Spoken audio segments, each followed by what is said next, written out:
Audio Jungle. போய் பாருங்க Monday உங்களுக்கு வாங்கி தரது ஏற்படும். நீங்க போய் மழை வந்து புரியணும்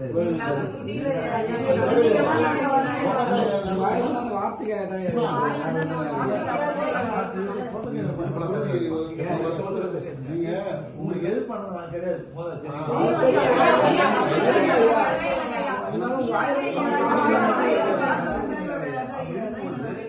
நீங்க சங்கடம் வரும்போது நீங்க அப்படி பெருசா எடுத்து பண்ணீங்கன்னா சரியா வராது. உங்களுக்கு எதிர்ப்பா பண்றவங்க நிறைய இருப்பாங்க. வந்து யூனிவர்சிட்டிங்கும் பொழுது எங்க அசம்பிளியோடு இப்படி போறது கிடையாது. இது அட்மினிஸ்ட்ரேட்டர் போயிடுவாங்க. அட்மினிஸ்ட்ரேட்டர் வந்து டக்கு கைது போட்டு அனுப்புறது கிடையாது. அது வந்து ஐஏஎஸ் ஆஃபீஸர் ஒரு ஆஃபீஸர். இதுல வந்து பொலிட்டிக்கலா வந்து கம்மி. ஆனா ஒரு ஆஃபீஸர் தான்